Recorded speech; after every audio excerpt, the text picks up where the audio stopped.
अमित झा। अमित झा आप हैं यहाँ पे, प्लीज़ आइए। और साथ में डॉक्टर श्वेता झा जो कि डॉक्टर BRC क्लिनिक नोएडा में चलाती हैं। ये जो अमित की फ़ोटो आप देख रहे हैं, अमित सामने खड़े हैं और ये फ़ोटो देख रहे हैं, ये जानबूझ के नहीं कर रहे हैं, ये इनवॉलंटरी अपने आप ही हो रहा है। तो ये क्या है अमित, थोड़ा सा आप अपनी हिस्ट्री बताओ। Good afternoon everyone. My name is Amit Jha. I am from Ludhiana, Punjab and my age is 36 years old only. 2-2.5 साल पहले मुझे कुछ खाने में प्रॉब्लम हो रही थी, तो उस टाइम मैंने कुछ लोग डॉक्टरों को दिखाया। तो उस टाइम ये प्रॉब्लम वो लोग वेरीफाई नहीं कर पाए थे क्या प्रॉब्लम है। तो मैंने उस टाइम डॉक्टर श्वेता मैम को कंसल्ट किया, तो उन्होंने मुझे कुछ बताया कि शायद न्यूरोलॉजिकल प्रॉब्लम है। तो मैंने डिनाई कर दिया, मैंने मानी नहीं उनकी बात।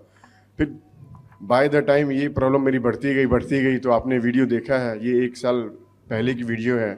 तो इतनी ज़्यादा प्रॉब्लम थी मुझे, तो फिर मैं डॉक्टर के पास गया। कोई ब्रेन के डॉक्टर हैं लुधियाना में, अपोलो हॉस्पिटल से, उनको कंसल्ट किया।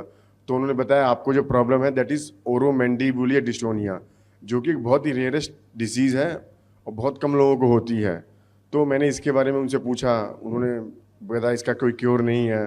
तो मैं डर गया। फिर मैं मुंबई में हॉस्पिटल है कोकिलाबेन धीरूभाई अंबानी, जहाँ मेरे पापा के फ्रेंड अभिषेक श्रीवास्तव जी न्यूरोलॉजिस्ट हैं, उनको भी दिखाया। उन्होंने सेम बात बताई कि आपको ओरोमैंडिबुलर डिस्टोनिया है, इसका कोई क्योर नहीं है, आपको इसके साथ लाइफ टाइम जीना पड़ेगा। फिर मैंने दिखाया PD हिंदुजा हॉस्पिटल, वहाँ भी डॉक्टरों को दिखाया। उन्होंने भी सेम मेडिसिन और सेम चीज़ें बताई कि इसका कोई क्योर नहीं है, आपको लाइफ टाइम इसके साथ लेके चलना पड़ेगा। तब जाके मेरी फैमिली, मैं बहुत डिप्रेस हो गई कि अगर ऐसा रहा तो मैं कैसे अपनी लाइफ जी पाऊँगा। तो मैं डर गया, थोड़ा सा स्ट्रेस में आ गया। ये तो बहुत कम दिख रहा है, इसकी वजह से मुझे प्रॉब्लम आई थी। नंबर 1 मैं खाना नहीं चबा पाता था, नंबर 2 मैं बोल नहीं पाता था, नंबर 3 मेरे फेस के सारे एक्सप्रेशन ख़त्म हो गए थे। मेरे जितने भी मसल्स हैं नेक के ऊपर, नेक मसल है, थ्रोट मसल है, जॉ मसल है, आई मसल है, नोज़ मसल है, चिक मसल है, ये सारे काम करना बंद कर दिए थे इन चीज़ों ने। तब मैं जाके बहुत स्ट्रेस में रहने लग गया, एंग्जाइटी बहुत बढ़ गई थी। तो फिर मैंने 1 साल पहले डॉक्टर श्वेता मैम को कंसल्ट किया कि मैम ऐसे मुझे प्रॉब्लम है, ये तो बहुत बड़ी प्रॉब्लम है, इसको मैं कैसे करूं। तो उस टाइम उन्होंने मुझे कुछ होप दिलाई कि आप मेरा कोर्स ज्वाइन कीजिए और इसके थ्रू आपको कुछ सोल्यूशन मिलेगा। तब भी मैं उतना श्योर नहीं था, क्योंकि मैंने बड़े बड़े डॉक्टरों को दिखा लिया, यहाँ तक कि अमेरिका में मेरे कुछ रिलेटिव हैं, उनके थ्रू वहाँ के कुछ डॉक्टर हैं, उनसे कंसल्ट किया। तो वहाँ के डॉक्टर ने भी सेम बताया कि इसका कोई क्योर नहीं है, इसकी कोई दवाई मेडिसिन नहीं आई है, तो आपको इसके साथ जीना पड़ेगा। उसके बाद मैं थक गया, मुझे लगा कोई सोल्यूशन नहीं है, क्या किया जाए। तो मैम से बात की, उन्होंने मतलब मुझे तो बिल्कुल ही होप नहीं था। उन्होंने फ्रॉम द फर्स्ट डे मुझे श्योरिटी दिलाई कि आप मेरे साथ जुड़िए तो इस चीज़ का सोल्यूशन है। तो फ्रॉम द फर्स्ट डे उनके साथ जुड़ा। उन्होंने ऑनलाइन क्लास दी मुझे, DIP डाइट के बारे में बताया। उसके बाद सर ने जो बताया 0 वोल्ट थेरेपी वो लेता हूँ मैं, हॉट इमर्शन वो अभी फ़िलहाल मैं इतने सीरियसली नहीं कर पा रहा हूँ।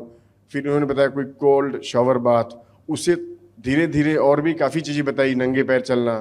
तो ये चीज़ जब से मैंने शुरू की है, तो आपके सामने मैं खड़ा हूँ और आपने वीडियो देखी है, अप्रॉक्सीमेटली 60 to 70% इंप्रूवमेंट है और ये भी स्टिल है, अभी ये बढ़ा नहीं है, वहीं पे स्टिल है। आई होप कि मैं इस बीमारी को बहुत जल्दी ही इसको ठीक कर लूँगा। सो thank you doctor BRC team and doctor Shweta ma'am.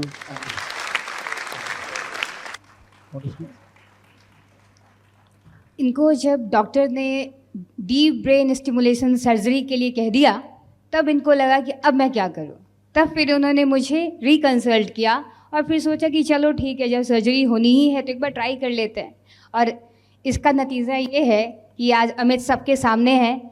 And all credit goes to doctor BRC, all because of him this light is spreading to the entire world. So thank you so very much. Thank you. बड़ी से बड़ी बीमारी का आसान से आसान इलाज घर बैठे ही हो सकता है। अधिक जानकारी के लिए कांटेक्ट करें nearest doctor BRC clinic @ home.